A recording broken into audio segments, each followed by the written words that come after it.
There's nothing quite like the thrill of live music. The bass reverberates through your chest, the crowd jumping in sync, the anticipation before the artist hits the stage. Concerts have long been more than just performances. They're shared experiences, cultural rituals, and a personal milestone. But the way we engage with live music has changed dramatically over the years. Once defined by a deep sense of collective energy, concert culture has transformed under the weight of new technologies, shifting social norms, and the ever-growing influence of social media. What was once about being fully in the moment is now often filtered through a phone screen, curated for Instagram stories, or live streamed to those miles away. Alongside these changes, the etiquette of concert going, those unspoken rules that govern how we behave in the crowd, have also evolved. Actions that might have been considered disrespectful a decade ago are now commonplace, while some long-held traditions are fading into the past.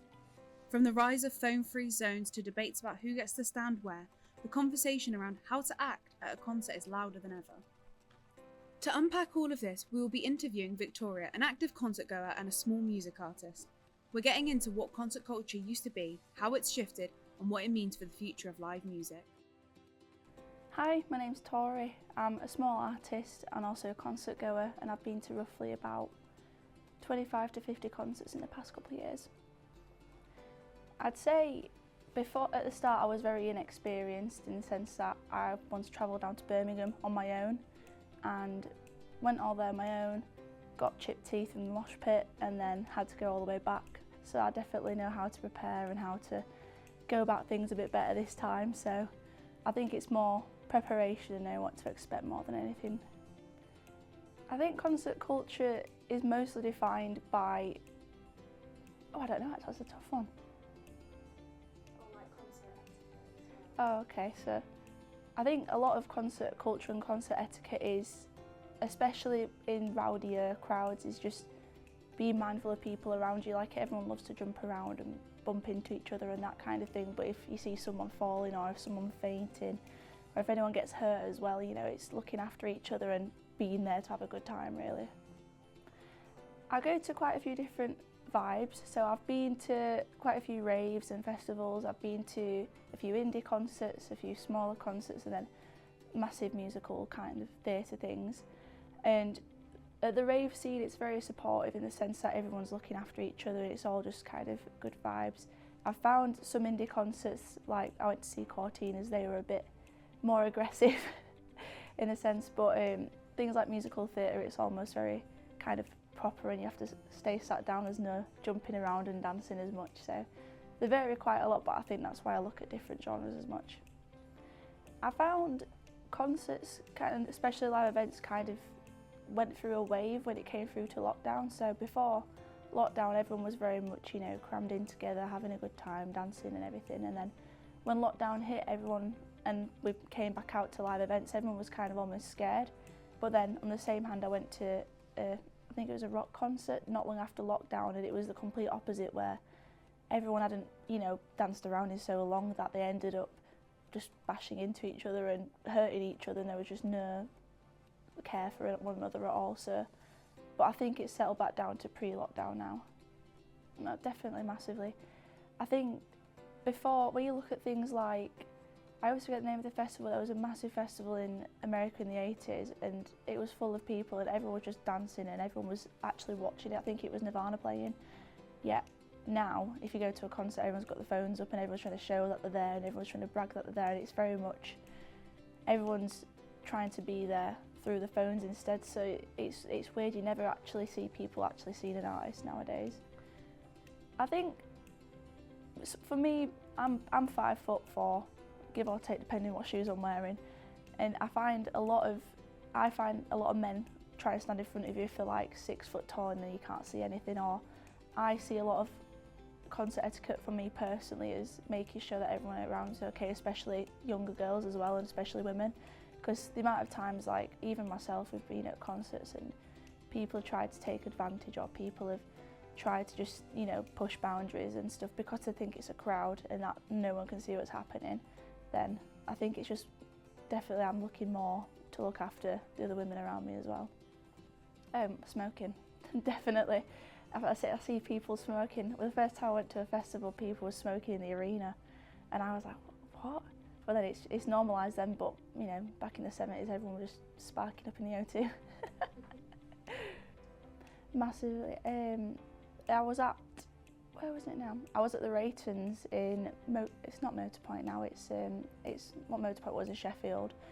And there was a young lad in front of me and we were right in the middle of the mosh pit and he fell over and everyone just started jumping on him, and not even the band saw him and didn't bother to like stop anything or anything. And this poor lad, I think I was too far away to reach him, but a few people helped him up in the end, but he was down for a good minute or two, like he could have broken something.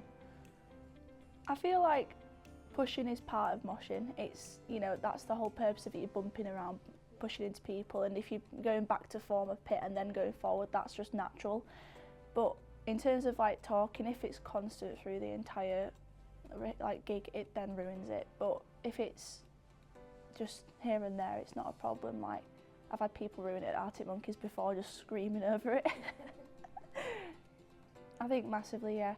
I think in live shows like raves, for example, there's a lot of people abusing substances there, so people have to be more careful about what they're doing and what they're saying and how they're going and interacting to people. You don't know what people are taking, whereas if you go to something like a rock concert, there's less people taking that kind of thing and drinking instead. Or something like musical theatre, people are just sat having a bit of popcorn and ice cream. So I think it massively affects how you treat people, because it's how people are treating themselves as well.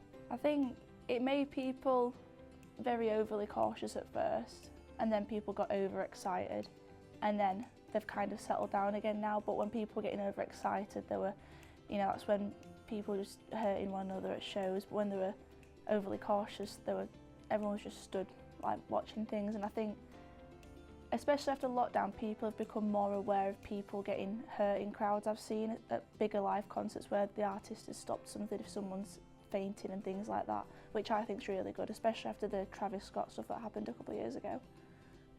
I'd say they're more entitled, but a select group based on the genre are more respectful.